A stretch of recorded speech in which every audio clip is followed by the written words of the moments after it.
कल तुम्हारा स्वयंवर होगा और जो सर्वोत्तम होगा उससे तुम्हारा विवाह कर दिया जाएगा। राजा, महाराजा, ऋषि, मुनि, देवगण सभी को आमंत्रण भेज दिया जाए। मैं परमपिता ब्रह्मा और आराध्य नारायण से मंत्रणा करने जा रहा हूं।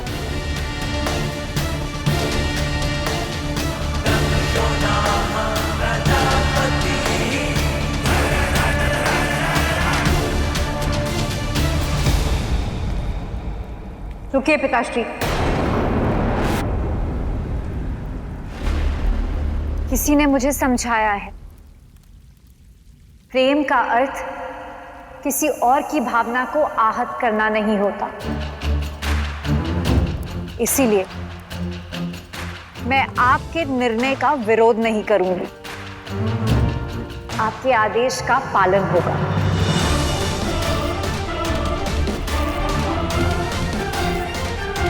आप एक पिता हैं, अपनी पुत्री का विवाह कराना आपका अधिकार है, स्मरण रखिएगा। आप मेरा स्वयंवर करवा रहे हैं। अपने वर का वरण मैं स्वयं करूंगी, ये मेरा अधिकार है।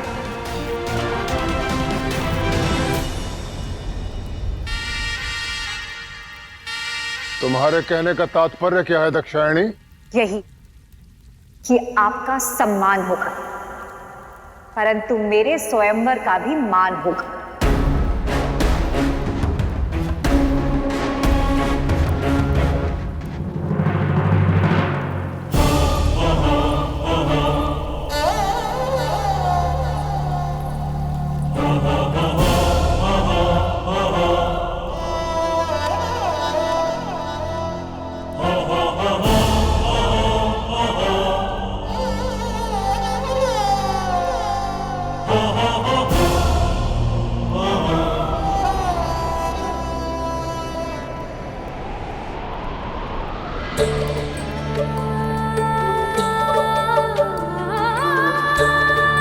प्रेम की सबसे बड़ी परीक्षा है कि उसके प्रेम में लिए निर्णय से किसी दूसरे का आहत ना हो।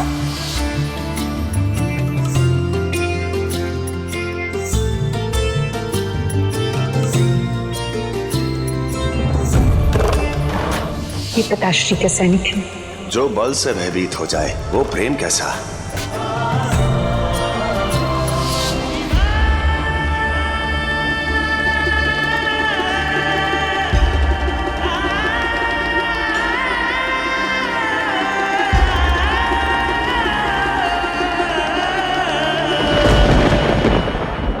रुकिए मोहिनी। देवता के रूप में असुर है ये।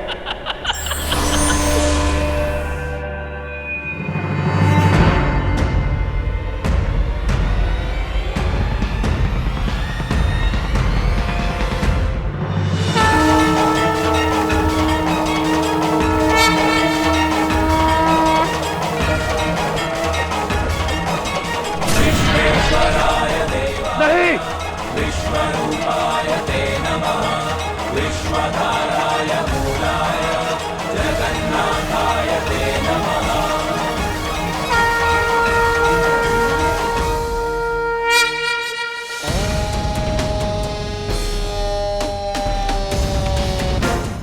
ये तो अभी भी जीवित है, ये कैसे संभव है?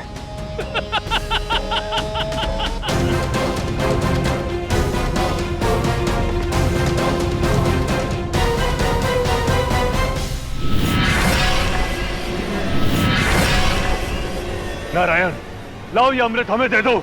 अमृत तो बढ़ चुका है बलि। तुमने छल किया है नारायण। तुम्हारे फैलाए हुए भ्रम का परिणाम है ये। अब सभी देव इस छल का परिणाम भुगतने के लिए तैयार हो जाओ। तनिक रुक जाइए भ्राता बलि। कदाचित आप ये भूल रहे हैं कि हम सभी देवताओं ने अभी अभी अमृत पान किया है और उसके पश्चात हम सब ने अमृतत्व पा लिया है। अब इसके पश्चात भी यदि आप हमसे युद्ध करके अपनी मृत्यु को वरण करना चाहते हैं तो आ जाइए। बलि, अमृत तो तुम खो ही चुके हो। दैत्यों के राजा को भी मत खो देना।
पिताश्री, मुझे आपकी स्वयंवर की शर्त स्वीकार है, परंतु आपको भी मेरी एक शर्त स्वीकार करनी होगी। कल स्वयंवर में वर की परीक्षा, उसकी योग्यता की परख मेरे अनुसार होगी।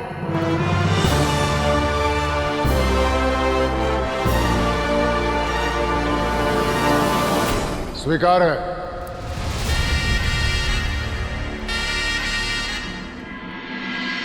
अब आप ही न्याय कीजिए महादेव। आपके विश्वास पर असुरों ने समुद्र मंथन में भाग लिया, समान वितरण की बात भी हुई थी, फिर ये छल क्यों? उत्तर दीजिए महादेव, मेरे पुत्रों को अमृत क्यों नहीं मिला? अमृत?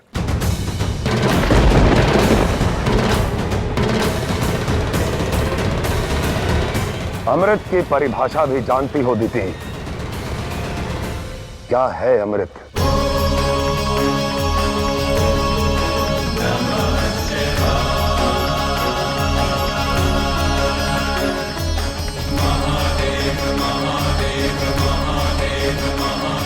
अमृत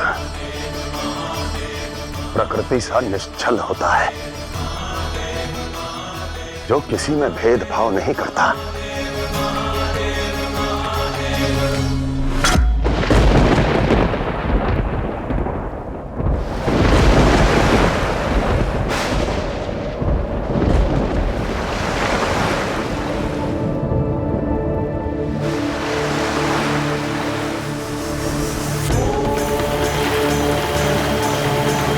आकाश में घुमड़ते मेघ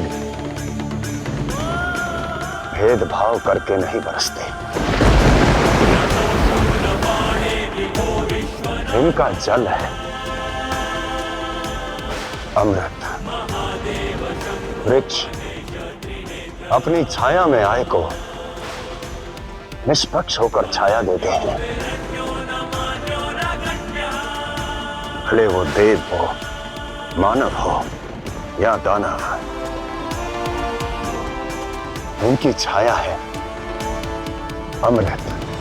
तो फिर नारायण जो प्रकृति को संतुलित करते हैं, उनके न्याय में प्रकृति जैसी निश्चलता क्यों नहीं? क्या ये छल नहीं? छल नहीं, तुम्हारे कर्मों का फल है ये। निश्चित हुआ था कि समुद्र मंथन से निकले रत्नों को पात्रता के अनुसार सब में बांटा जाएगा, और जो हुआ भी। परंतु जब अमृत निकला, किसने छल का प्रारंभ किया दीदी? किसने छीना? तुम्हारे पुत्रों ने। उस समय क्यों मौन थी तुम? क्यों नहीं रोका अपने पुत्रों को? अपितु उनके इस छल में उनका साथ दिया तुमने। तो अब उसके प्रतिफल में न्याय का प्रश्न क्यों? तुम्हें भी त्रिलोक की स्वामिनी बनने के लोभ ने अंधा कर दिया था। इसलिए अब किसी और को दोष मत दो। जिसका ध्यान लक्ष्य से चूका, जो मार्ग भटका, उसे मनचाहा फल कदापि प्राप्त नहीं हो सकता। और यही हुआ तुम्हारे साथ भी। अमृत पाकर भी एक अनजान स्त्री के मुंह में खो दिया उसे। तो कोई और दोषी क्यों? जो सदाचार छोड़कर दूसरे के अधिकार को पाने की चेष्टा करते हैं, उन्हें अमृत कैसे मिल सकता है? नारायण ने जो किया वो एक पालनकर्ता का कर्तव्य था।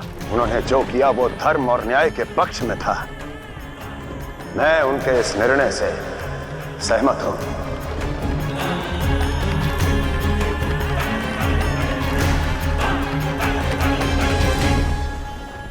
अब भी समय है दीदी।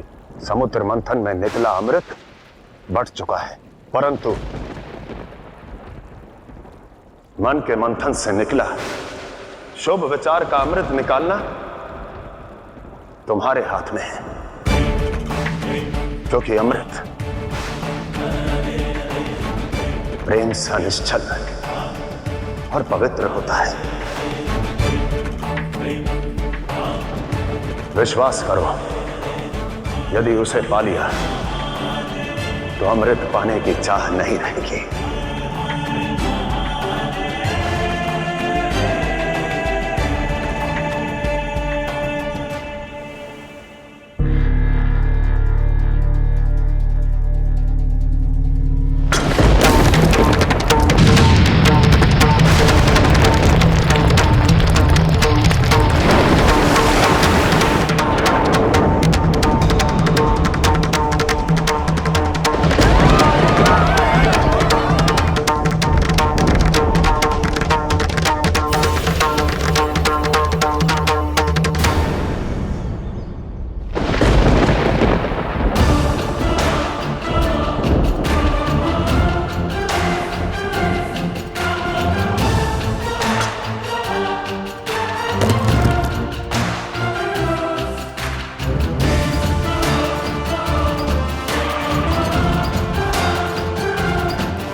स्वयंवर में जो मेरा गाड़ा ये त्रिशूल उठा पाएगा वही सती का योग्य वर होगा।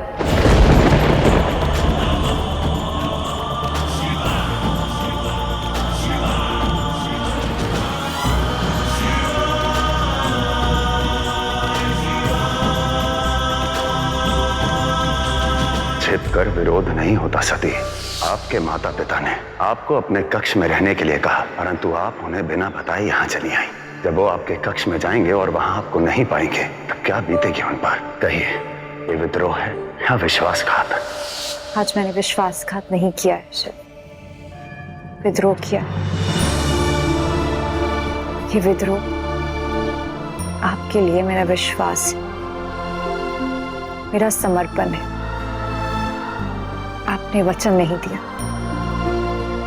मांगूंगी भी नहीं, परंतु प्रेम निभाने अवश्य आ जाना। हर हर महादेव, हर हर महादेव, हर हर महादेव, हर हर महादेव, हर हर महादेव।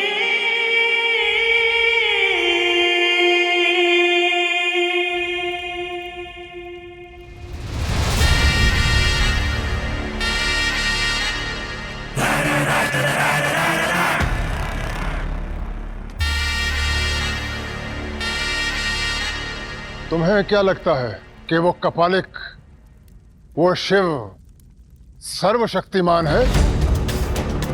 अरे इस संसार में एक से एक योग्य व्यक्ति हैं, परंतु दुख मुझे इस बात का है कि तुम्हें अपने पिता पर विश्वास नहीं है। तुम्हें लगता है तुम्हारा पिता तुम्हारा हितैषी नहीं है। तुम एक अवसर तो देती, मैं सृष्टि से एक योग्य वर लाता तुम्हारे लिए, परंतु तुमने अपने पिता की भावनाओं का सम्मान नहीं किया।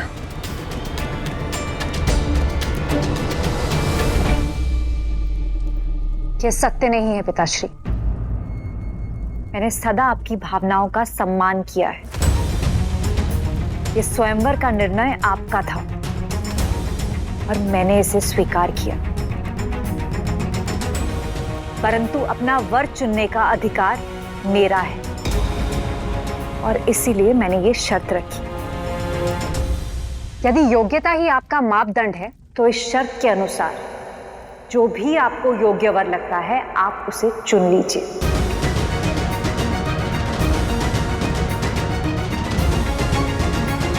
तो ठीक है, जो भी कल इस त्रिशूल को उखाड़ेगा उससे तुम्हारा विवाह किया जाएगा। रुक जाइए पिताश्री।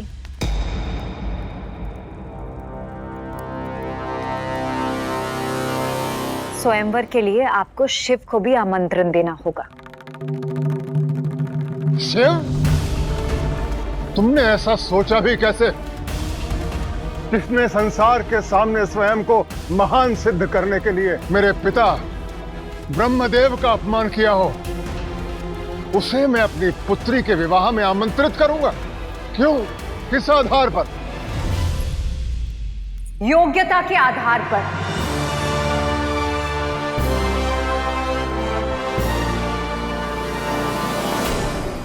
कल आपकी पुत्री का स्वयंवर है। क्या आप नहीं चाहते कि आपकी पुत्री का वर सर्वशक्तिशाली, सर्वशक्तिमान हो?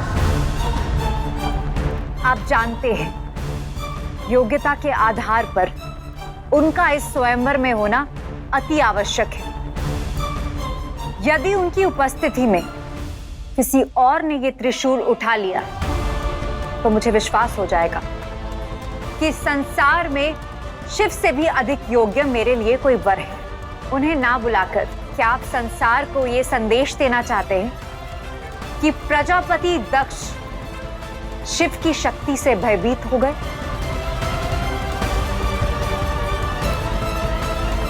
सती सही कह रही है, हमें शिव को आमंत्रण देना चाहिए।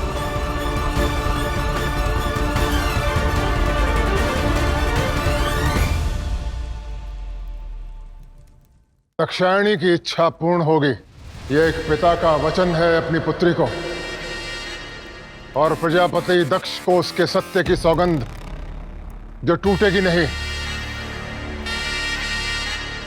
पर जहां तक मैं जानता हूं, शिव निमंत्रण से नहीं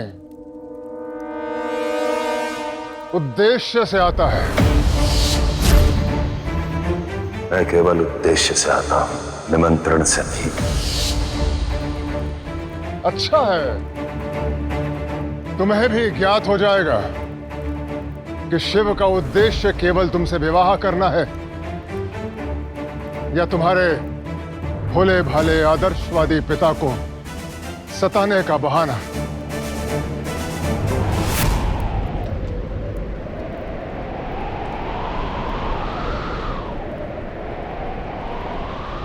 मैं कल स्वयं जाऊंगा शिव को निमंत्रण देने, ताकि कल को कोई ये ना कहे कि प्रजापति दक्ष ने अपनी पुत्री के स्वयंवर में पक्षपात किया।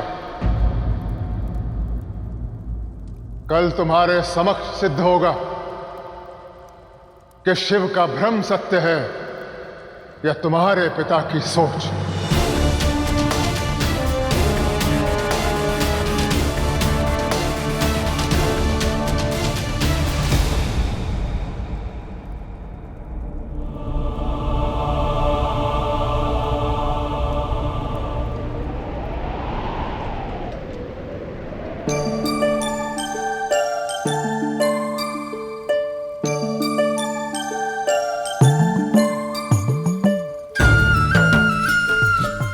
आज महादेव का ध्यान में नहीं लग रहा है। पता नहीं कभी आंखें खोलते हैं, कभी आंखें बंद कर लेते हैं। पता नहीं उनके मन में क्या चल रहा है। ठीक कहा, शिव आज बाहर से स्थिर हैं, परंतु उनके भीतर हलचल है कुछ आज। हो ना हो कुछ बड़ा होने वाला है।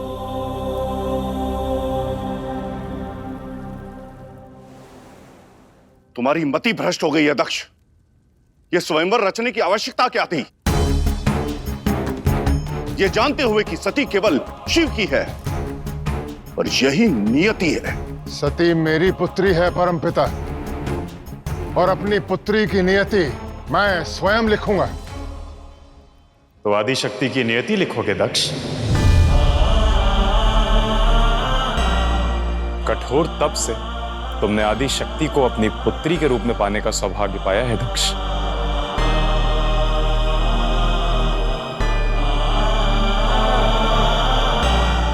शिव के प्रति अपनी शत्रुता में कहीं उन्हें खो मत देना।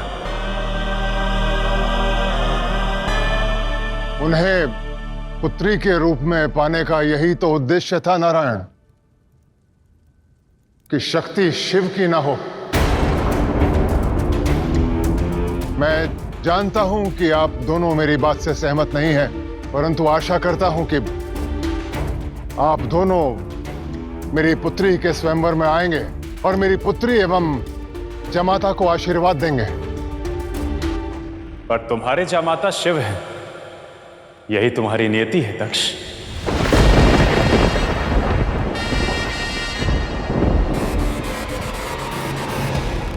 अपनी नियति से मैं लड़ लूंगा नारायण। आप केवल मुझे और मेरी सती को आशीर्वाद दें।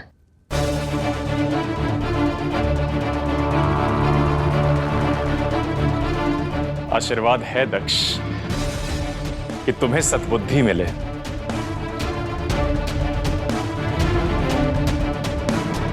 और सती को वो वर मिले जिसके वो योग्य हैं और जो उनके योग्य है।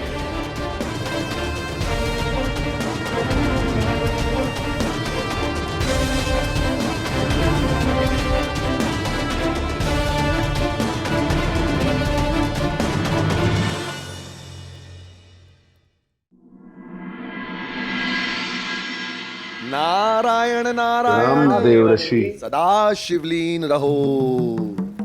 अरे क्या हुआ गणों, आज कैलाश पर इतनी शांति क्यों? महादेव, अरे आज तो उत्सव का अवसर है। आज तो यहाँ हर्ष और उल्लास का वातावरण होना चाहिए। अरे नृत्य करो, नृत्य करो। जिस दिन की प्रतीक्षा थी, आज वो दिन आ गया है। आज तो तुम सबके मुख पर प्रसन्नता ही प्रसन्नता होनी चाहिए। ऐसा क्या हुआ है? सती का स्वयंवर। क्या? हाँ। और मेरे भ्राता बड़े भैया प्रजापति दक्ष को तो जानते हो ना? हाँ जानते हैं।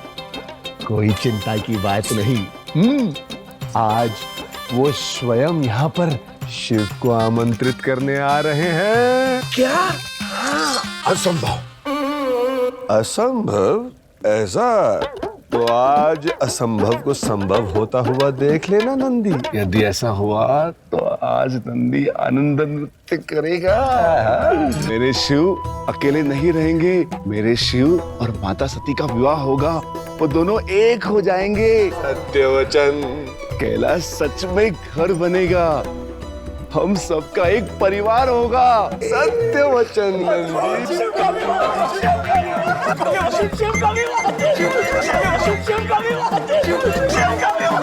अरे सुनो गणों सुनो, नाचना बंद करो, हमारे पास समय कम है। कैलाश को माता सती के स्वागत के लिए सज्ज कर दो। शिव विवाह में कैलाश की सुंदरता और निखार में कोई कमी नहीं रहनी चाहिए। हम तो तैयारियां कर लेंगे, पर जिनका विवाह है वो स्वयं ध्यान में लीन है। देखो कितने चिंतित लग रहे हैं। अरे नहीं बालक, यही तो है शिव, जिन्हें कभी कोई सुख हर्षित ना कर पाया और ना ही कभी किसी दुख ने द्रवित किया। ऐसे शून्य भाव से संसार के उतार चढ़ाव देखते रहते हैं। शिव तो कैलाश पर्वत से अविचल हैं। किसी की शक्ति या युक्ति इन्हें विचलित नहीं कर सकती। और मोह और माया इनके सामने नतमस्तक हैं। और रही बात चिंता की, शिव चिंतित नहीं, वो तो अपने भक्तों के चिंतन में लीन है। हे प्रभु, इस समस्त संसार पर अपनी कृपा बनाए रखना।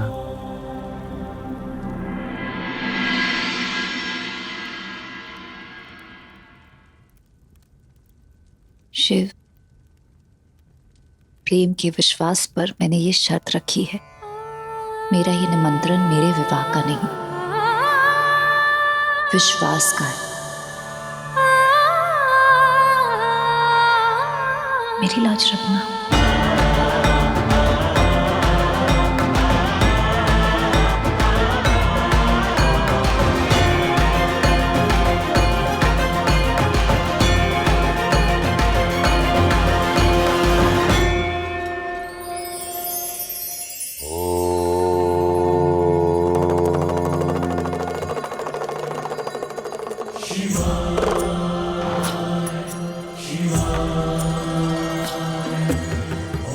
पंछियों को देखकर उन्मुक्त आकाश में कौन नहीं उड़ना चाहता। नीचे धरा, ऊपर अपार अंतरिक्ष, परंतु पंछी जब उड़ान भरता है तो नीचे धरा पर उतरना भूलता नहीं। ठीक उसी प्रकार जीवन में प्रगति कीजिए, कोई प्रतिबंध नहीं, परंतु उड़ो प्रेम के आकाश में, अहंकार की आंधी में नहीं। क्योंकि जो भी आपकी प्रगति की प्रशंसा करते हैं, उसकी सराहना करते हैं, आपके शुभचिंतक, आपके अपने, यदि आप उनसे दूर हो जाएंगे, उन्हें खो देंगे, तब आप अपने अस्तित्व की धरा खो देंगे।